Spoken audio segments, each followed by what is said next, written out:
When it comes to success here on YouTube, it's absolutely critical that you have a target market strategy.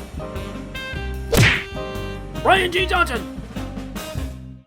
Brian G here from BrianGJohnson.tv. To grow on YouTube, stake your claim and amplify your message. Do that by subscribing. Click on the bell notification and you'll be on your way.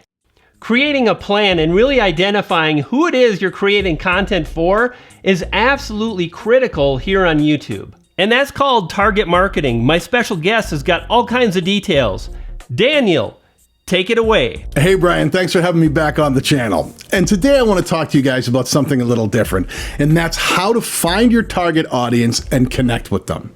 Now, you probably heard people say all the time that you need to reach your target audience, make it all about the audience, put the audience first. And this is so true, but you might be thinking, how do I do that? That sounds so esoteric. Like, do I have to, it's like finding my own chi, reaching inside yourself to become one with the universe. The words almost don't make sense sometimes. But listen, I'm going to show you a 4-step method so you can do exactly that. To do this, I want you to keep one thought in your head, and that's McDonald's. All right? Hold that in the back of your head. Now, the first thing you need to do is find your niche. Now, you may have heard that before too and said, well, I think I have a niche. I think I know what I make videos about.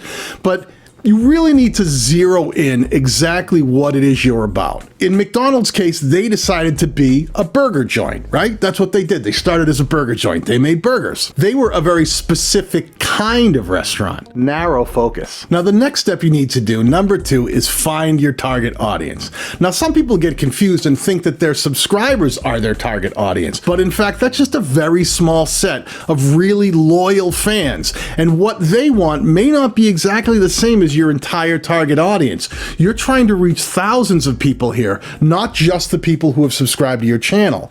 The truth is that most channels get the majority of their views from non-subscribers.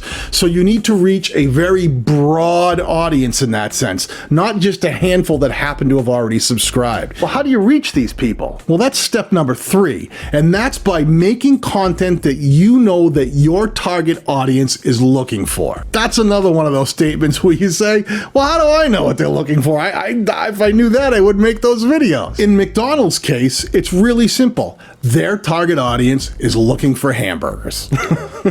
Pretty easy, right? The 4th thing you need to do, and this is a really tricky one, is make great content. Now, again, it's another thing where you might say to yourself, but I do make great content. How do I make better content than I'm already making?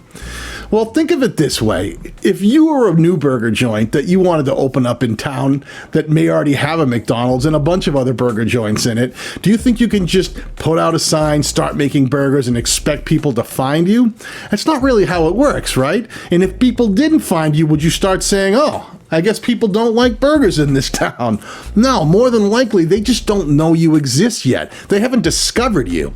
So you have to do things to help your discovery. The most obvious way of doing that is to make better content than the next guy, and maybe not compete directly against some of those heavy hitters. So let's say you were a hamburger joint and you wanted to get discovered. Maybe you start making a barnyard burger, right? A burger that has a fried egg on it and a piece of chicken and it's got bacon on it. I've actually had these. They're really good. You might be making the same thing as the next guy, but you're making it a little different. You're making it your own way. You're making it special, and you're making yourself stand out. Now, of these 4 simple steps that I just mentioned, the easiest way to make sure that you can put these all into action is by coming up with something we call a value proposition. Now, if you don't know what a value proposition is, it's just a very simple sentence that explains who you are, what you do, who your target audience is, and why they should watch your content.